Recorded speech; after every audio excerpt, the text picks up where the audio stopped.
The legal devaluation of men's lives is a largely unacknowledged, appalling human rights abuse, and it's my subject on today's Fingo File.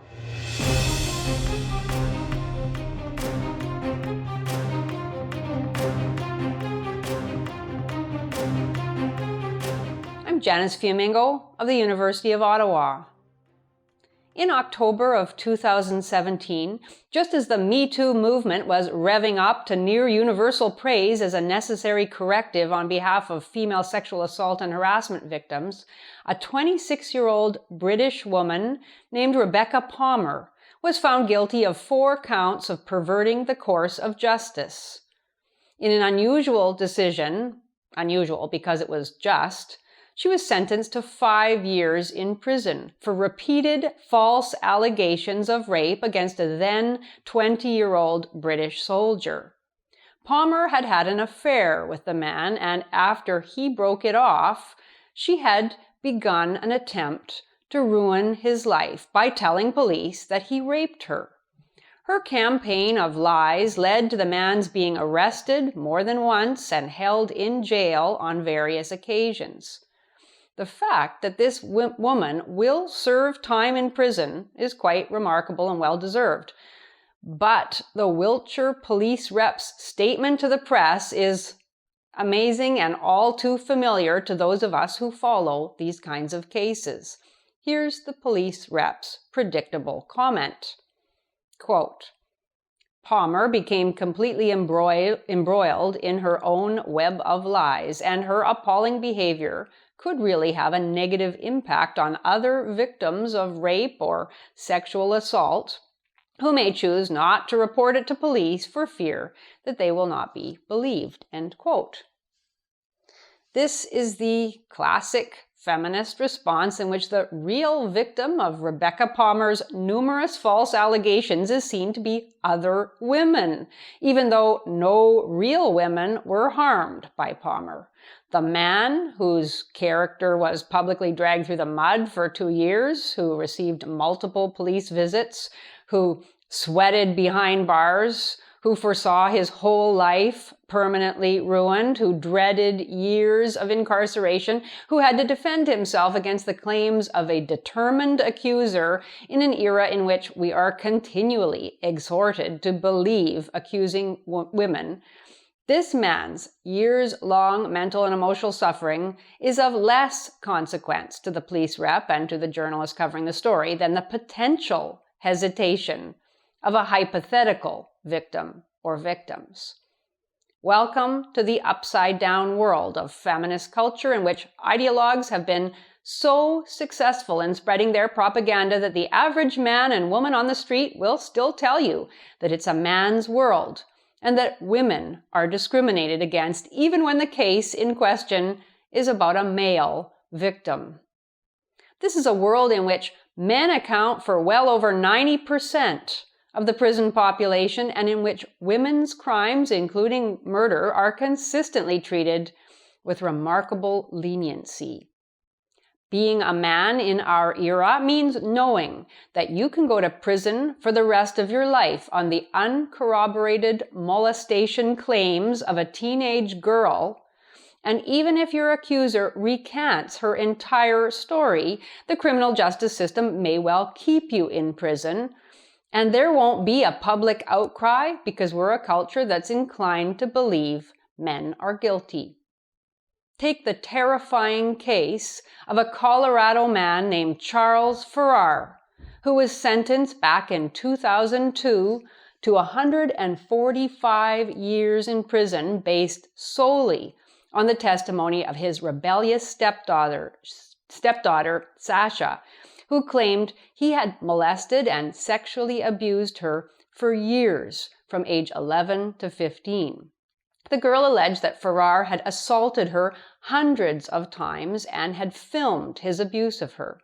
The police never did find any film, barely interviewed the girl, and failed to interview many witnesses who could have contradicted her story. Yet, still, the prosecution went ahead and the jury convicted Farrar. Just a few months after that conviction, the then 18-year-old Sasha took back her allegation, saying she'd fabricated the whole thing because she wanted to live with her grandparents in Oklahoma. She even confessed that she'd told one of the prosecutors in the case that it was all a lie on the morning of the trial. But no matter. Multiple judges have upheld Farrar's conviction, and he remains in prison to this day awaiting an appeal for a crime he and his former accuser insist never happened. Yet feminists tell us with a straight face that in cases of sexual assault allegations, we should start by believing the alleged female victim. And of course, it doesn't work the other way round in cases where adolescent boys are raped by their female teacher. Even if the abuse continued for months or years, even if the evidence is rock solid, even if the teacher admits she did it, she will likely be given a slap on the wrist.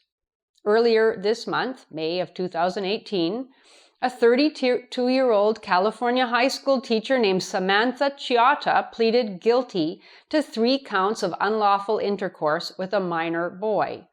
Details about her crime are vague, but it seems that the teacher victimized more than one of her grade 9 male students, giving them alcohol and sexually abusing them at her home, but still managed to work out a lenient plea deal involving 4 years probation.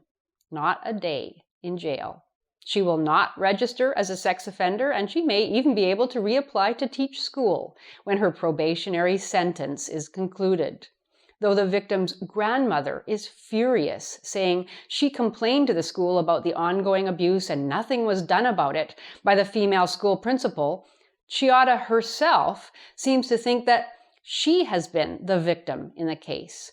In the statement accompanying her plea deal, she did not apologize and did not take responsibility for her crime, but spoke instead of the, quote, long journey that she had ahead of her, saying that although she had not had a chance to tell her side of the story, she would, quote, take what has happened and use the experiences and lessons learned to give back to the community, end quote. In a culture overwhelmingly inclined to see women as innocent, even convicted female sex offenders are allowed to represent themselves as noble victims. Our society has so much sympathy for women, in fact, that it even extends to female murderers. If a woman beats her boyfriend to death in a horrific planned murder, she will probably be able to claim some sort of mental distress as a way of avoiding conviction, likely citing fear of the man to justify her violence. And if she is found not guilty, the case will attract next to no attention because our society doesn't care about men who are beaten to death by women. We figure they must have done something to deserve it. Earlier this year, January of 2018, 32-year-old Ann Norris was found not criminally responsible for the murder of Marcel Reardon in St. John's, Newfoundland. Now, a verdict of not criminally responsible is said to apply in cases where the defendant is unable to appreciate the consequences of their actions, or unable to know right from wrong, or not in control of their behavior.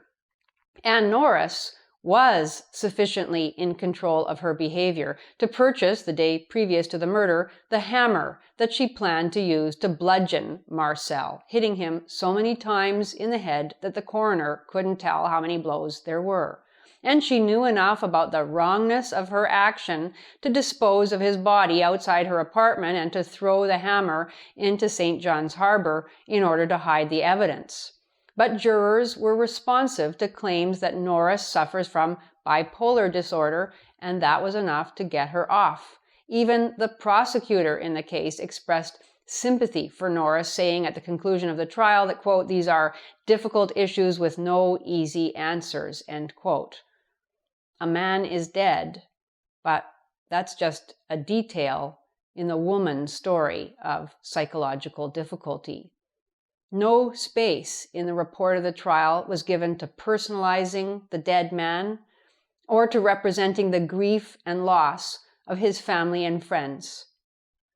In the reports of all these cases, and so many more, there is a consistent diminishment of the humanity of the men involved and a corresponding enhancement of the humanity of the women, such that we are encouraged to imagine the feelings of female perpetrators while we are discouraged from imagining the feelings of the male victims. Whether they are falsely accused, sexually abused, jailed, or dead, the personhood of the men involved is airbrushed out of the picture so that it's difficult to identify with them at all. Being male in a feminist culture means knowing that your life is worth less than a woman's life. That's why I published Sons of Feminism, Men Have Their Say, a book that gives voice to men's experiences, telling what it feels like to be belittled, disliked, dismissed, blamed, falsely accused, and discriminated against under law, all while being expected to apologize for male privilege.